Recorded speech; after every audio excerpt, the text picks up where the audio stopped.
vamos a iniciar un diálogo con el periodista Santiago Villa, con 15 años de experiencia.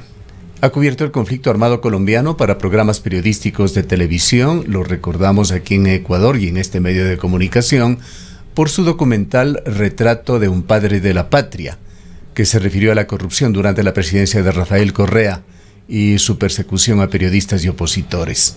Santiago Villa fue colaborador de varios prestigiosos medios de América Latina como Gato Pardo de México, La Nación de Argentina, La Tercera de Chile, desde Sudáfrica y China, en donde trabajó durante 1 año y 4 años respectivamente. Actualmente vive en Colombia y es columnista del diario de difusión nacional El Espectador.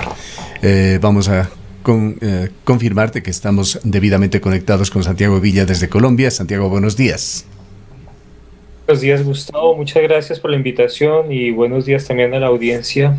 Ya, quisiera rogarte, Santiago, a ver si podemos activar la cámara para poder también tener este diálogo. Activándola. A veces mi cámara tiene problemas. Creo que estamos un poco con esa. Estoy activándola aquí en Zoom, pero parece que no está prendiendo.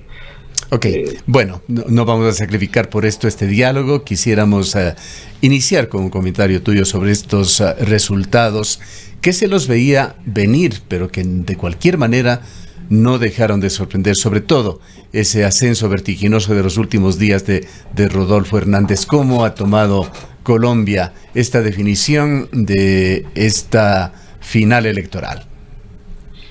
Gracias, Gustavo. Sí, pues hay dos bandos en este momento, aunque hubo 3 candidatos que lograron una votación bastante alta, Gustavo Petro siendo la más alta y Rodolfo Hernández y Federico Gutiérrez en segundo lugar. Rodolfo Hernández sacándole un poco de ventaja a Federico Gutiérrez, lo cual no se esperaba. Era posible, pero no era el escenario más esperado. Hay de todas formas, sobre todo, 2 bandos, los que están con Petro y los que están contra Petro.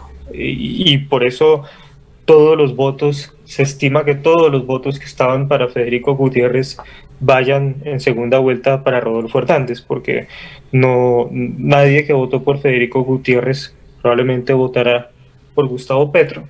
Entonces había mucho optimismo entre quienes no quieren que Gustavo Petro sea presidente y mucha preocupación entre quienes quieren que Gustavo Petro sea presidente. Ahora, Santiago, muy buenos días. Gracias por acompañarnos en esta mañana. Mucho se habla de las posibilidades que tienen en este momento ambos candidatos. Hernández con todo el apoyo de la derecha de Colombia, y lo que le queda a Gustavo Petro, se podría decir, es llamar o convocar o convencer a quienes no acudieron a votar en una primera vuelta y que probablemente podrían sumarle votos en esta segunda.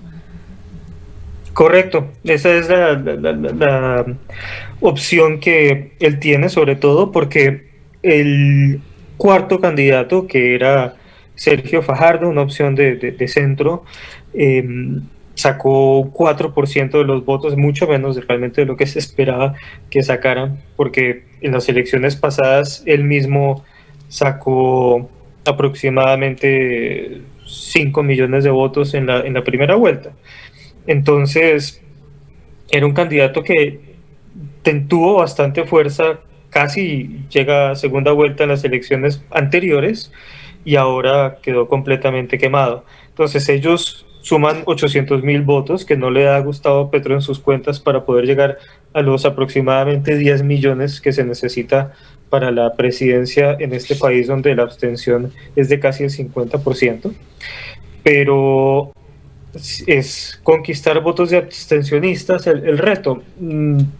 No sé, podría decir, digamos, en términos muy rigurosos, qué tan fácil o qué tan difícil sea eso, pero tiendo a pensar que es más difícil que fácil, ¿no? Si no, el abstencionismo no sería tan alto. Que la segunda vuelta, y esto sí es algo que ellos tienen a su favor, en la segunda vuelta suele haber menos abstención que en la primera.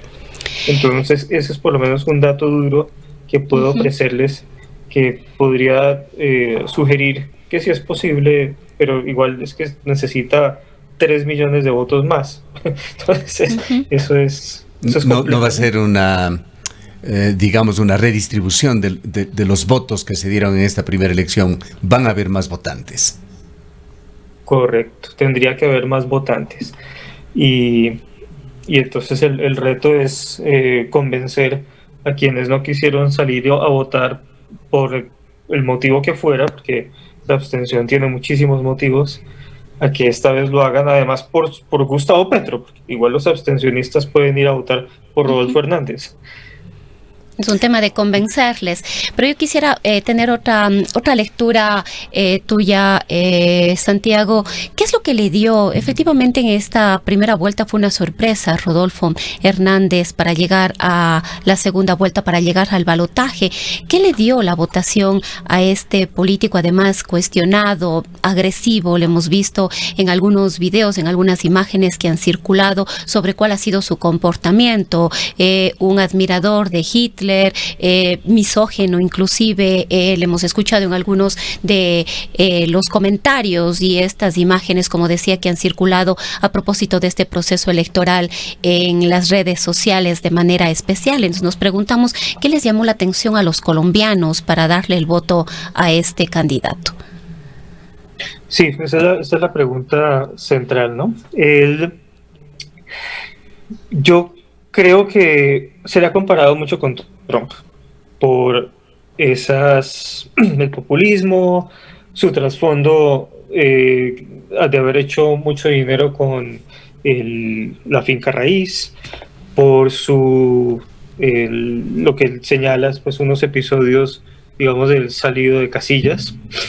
Pero yo creo que a él no se le identifica, obviamente las personas que gustan de él no lo identifican con esa violencia ni con el comentario de ser admirador de Hitler, que él luego dijo que fue un lapsus y quería decir Albert Einstein. Pues bueno, ya si fue lo uno o lo otro no sabemos, pero de todas maneras no creo que si Rodolfo Hernández llega a la presidencia vaya a montar campos de concentración.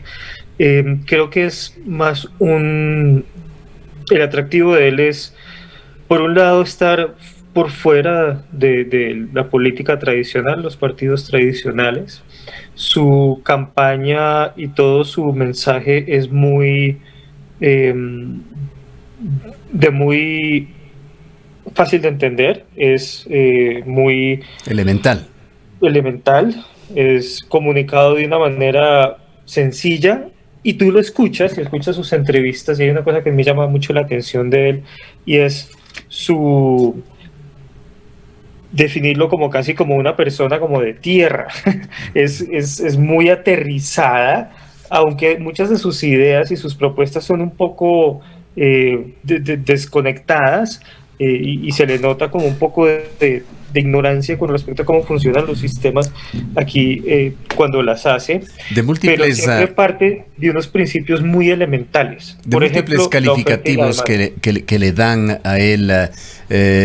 No sé si estarías de acuerdo, Santiago, en que ese adjetivo de populista sería quizá en el que mejor encaja. En el sentido que el populismo intenta atraer sin mucha ideología, atraer lo que las personas intuitivamente podrían considerar atractivo. En ese sentido sí lo considero populista, pero no lo considero populista en el sentido, por ejemplo, de la forma como trata de atraer a las personas. Es decir, nosotros vemos un populismo, por ejemplo, el populismo de Chávez era terriblemente centrado en una figura poderosa, en una esperanza de transformación sumamente ambiciosa. Él tenía sus proyectos de satélites, de volver a Venezuela, pues una especie de Rusia suramericana. Pero no vemos a Rodolfo en eso, lo vemos como con unos objetivos bastante modestos. Realmente es un candidato conservador, yo diría, más que populista. pero sí, tiene estos ingredientes populistas, sí, tiene algunos. ¿Cómo queda el uribismo? Se habla de que esta fue una derrota y que definitivamente fue un golpe para este sector político de Colombia. Sí, eso también se ha dicho mucho. Yo soy un poco más escéptico con eso, porque de todas maneras el uribismo sigue teniendo bastante, o sea, la cuarta fuerza del Congreso, siendo la tercera, la segunda y la cuarta muy similares. Entonces, no es tanta la diferencia entre la bancada que tiene el Centro Democrático y otros partidos. Ahora, comparado con lo que solía ser el Centro Democrático, pues sí, está un poco disminuido. Ahora, ellos tienen una gran ventaja en este momento. Ellos se han sumado a Rodolfo y entonces van a ser parte del gobierno siguiente, pero no van a ser el gobierno siguiente. Este es un hecho muy relevante en el que me gustaría profundizar y conocer prácticamente tu pensamiento, porque hablar del pensamiento del pueblo de Colombia es muy difícil en la situación en la que se está dando, en donde no siempre la lógica funciona. Pero quisiera hablar sobre este acto, este gesto de Federico Gutiérrez, quien obtuvo casi un 24% de los votos. Desde acá lo vemos, y así lo ven analistas ecuatorianos, como un candidato del uribismo, y por otra parte como una especie de rostro visible de los sectores tanto conservadores como liberales que han venido gobernando a Colombia en los últimos años. Federico Gutiérrez, al tiempo de conceder su derrota, anunció su apoyo a este enigmático personaje Hernández. ¿Qué es lo que piensas, Santiago, de este acto político trascendental? Pues era la forma de unirse contra Petro. Finalmente Hernández no tiene limitaciones ideológicas porque no tiene ideología muy clara. Yo lo veo como conservador, pero él no se presenta así. Pero es un acto como que el fin justifica los medios. El asunto es derrotar a Petro. El asunto es derrotar a Petro, sí. Sí, ese es el asunto. Y es fácil adherirse a Rodolfo porque él seguramente tiene cómo acomodar a esa derecha, porque él de por sí también es de derecha. Y en cuanto a Petro, ¿qué es lo que se puede decir? ¿Cómo le ves tú a Petro? Rondan por allí los fantasmas del socialismo del siglo XXI, su pasado guerrillero, pero también se le reconoce mucha inteligencia y sagacidad a Gustavo Petro. Sí, eso es lo que le impide, parece, superar esa barrera de los 8 millones de votos y llegar a la mayoría. El miedo al socialismo del siglo XXI y un poco esa incertidumbre de si gana la presidencia, qué va a pasar. Quiere cambiar la Constitución, no quiere cambiar la Constitución, se quiere quedar más de 4 años en el poder, no se quiere. Entonces hay unas incertidumbres allí que le limitan. Ahora, sigue siendo probablemente el candidato mejor preparado que se ha presentado a estas elecciones. Él lleva 30 años construyendo su carrera política, ha sido congresista durante décadas, ha sido alcalde de la ciudad más grande de Colombia, tiene una trayectoria que no ha tenido ningún otro candidato antiestablecimiento en la historia de Colombia. Él es de lejos el mejor preparado, tiene algunas similitudes, muchas similitudes con Jorge Eliezer Gaitán en ese sentido, digamos la importancia de su trasfondo y formación política. Santiago, claro quién es Jorge Eliezer Gaitán. Fue un líder de los años 40 extremadamente popular y que tenía todas las opciones para llegar a la presidencia.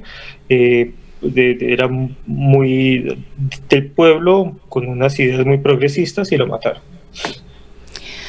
Santiago, a propósito de la presencia en este proceso electoral de Petro, mucho se advertía de ciertos sectores de que iba a generarse mucha violencia en el proceso electoral, sobre todo en un balotaje. Se hablaba de actos de terrorismo, narcoterrorismo y las dificultades de avanzar además en un real proceso de paz. ¿Cuáles son las lecturas sobre esto? ¿Eran solo amenazas, advertencias, poner temores? Gracias, no, yo creo que era muy real. Yo creo que ha sido lo más positivo de la jornada, y es que desactivó mucho de la tensión y de la posible violencia que pudiera darse por varios motivos. O sea, por varios motivos. El más importante es porque ya se demostró matemáticamente que es probable que Petro pierda. Entonces, cualquier llamado a que se robaron las elecciones, por ejemplo, si él llegase a perder en segunda vuelta, pues ya no tiene mucho asidero, porque hemos visto aquí matemáticamente que tiene los números en contra. Por otra parte, por tener los números en contra, también digamos, figuras oscuras dentro del establecimiento dentro de la ultraderecha que quisieran fraguar algo contra Petro, pues pierde motivación, y tal vez es mejor simplemente dejar que se desarrolle las cosas tal como van, que desestabilizar el país con un magnicidio. Entonces hay mucha de la tensión política, y ya no es Uribe contra Petro. Si hubiera ganado Federico Gutiérrez, que se le ve más uribista, entonces ya no hay esa confrontación tan dura entre dos extremos. Se ha desactivado mucho esa tensión, y yo creo que eso es muy positivo. Ahora, Santiago, hay varias películas y documentales que se han popularizado en Latinoamérica y en el mundo, documentales que hablan, que muestran la Colombia profunda, el descontento social derivado de la inequidad y la pobreza, inseguridad en las ciudades, violencia en las zonas rurales donde operan grupos armados que se adaptan a cualquier ideología, grupos dedicados al narcotráfico. ¿Qué peso en las elecciones colombianas tienen estos sectores marginales y cuál puede ser su posición con respecto a los candidatos finalistas? Pues, bueno, no es la mayoría de la población, entonces no creo que tengan tanto peso. En todas esas regiones ganó Gustavo Petro. Yo creo que sí es el candidato que le representa más, pero tampoco creo que sea tan fácil para un presidente solucionar esos problemas, y menos en 4 años. Es decir, no creo que si gana Petro, entonces eso se soluciona, como piensan muchos de sus partidarios.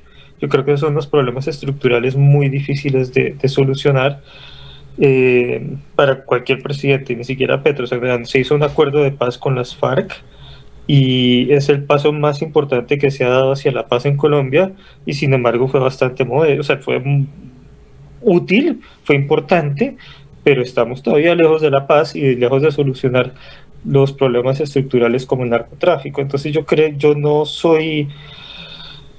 no creo que eso sea cuestión de escoger al presidente adecuado. Yo creo que esos son unos procesos sumamente largos que pueden tomar décadas solucionar, y que muchas veces las soluciones más importantes, como la legalización de la cocaína en el mercado internacional, pues no dependen de Colombia.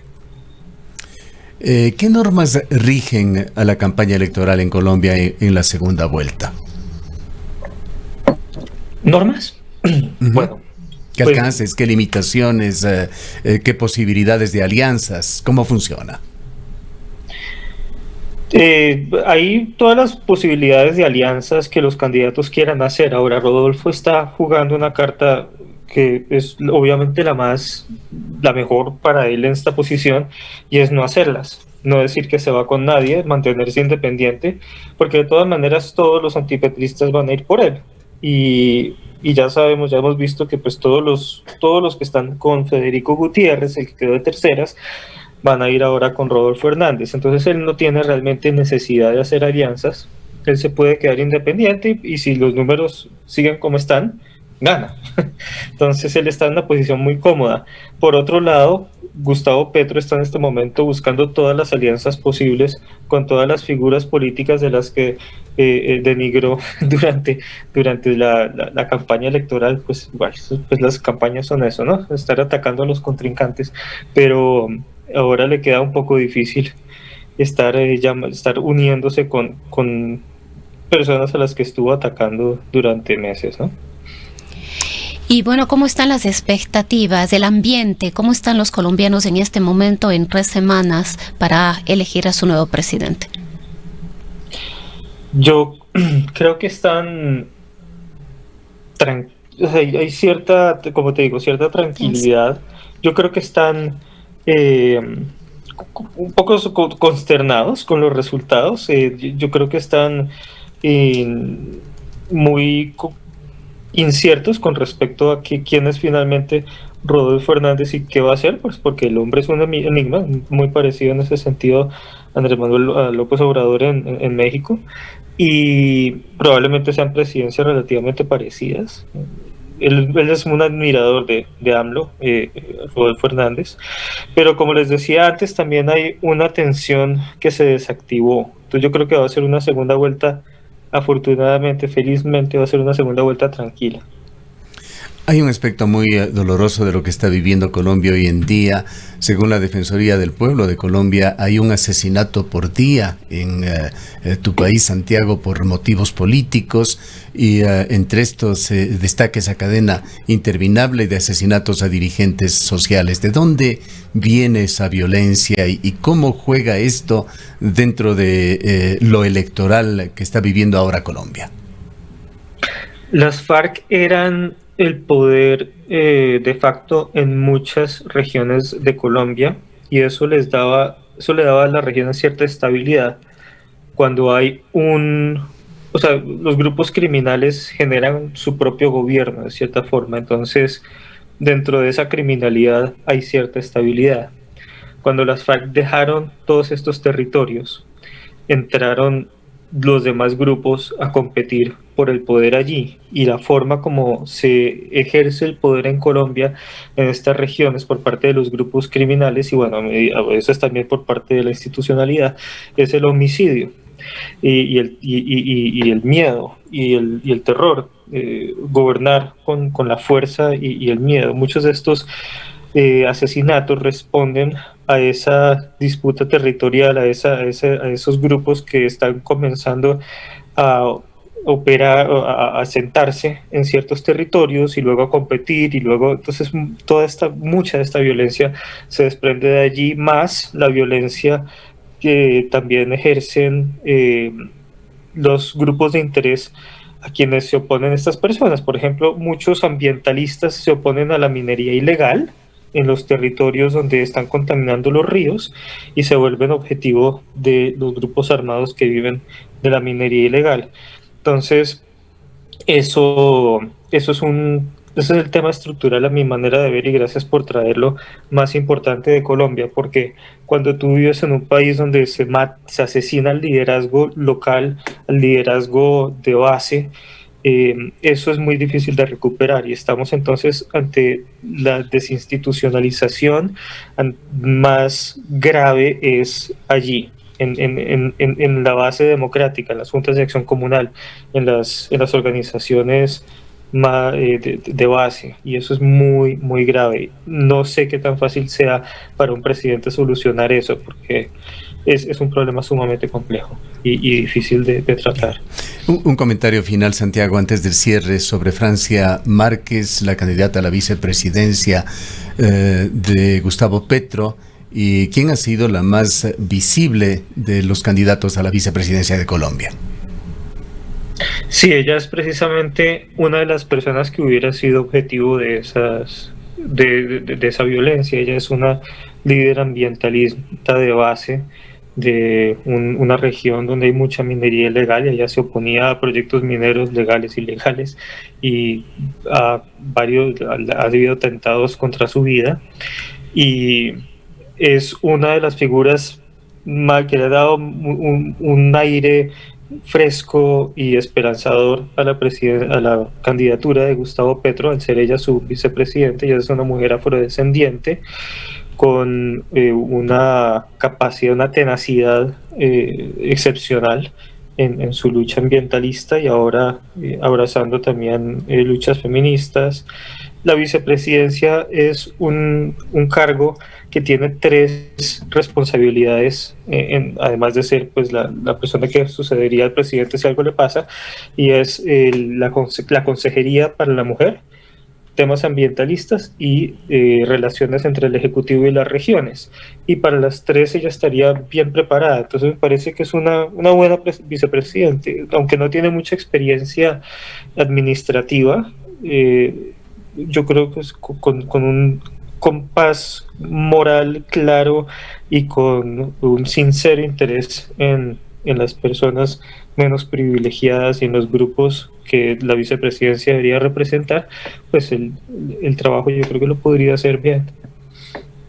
Muchísimas gracias, Santiago, por habernos atendido. Esperemos estar en contacto cercano en estas 3 semanas que son claves para el futuro de Colombia. Muchas gracias a ustedes por la invitación. Lamento el problema técnico de la cámara, pero lo solucionaron muy bien ahí con la fotografía. Bueno, hasta luego y gracias por la invitación. Gracias nuevamente. Santiago Villa es periodista con 15 años de experiencia, ha trabajado en grandes medios de Latinoamérica, fue autor del documental Retrato de un padre de la patria sobre Rafael Correa. Actualmente es columnista del diario de difusión nacional El Espectador.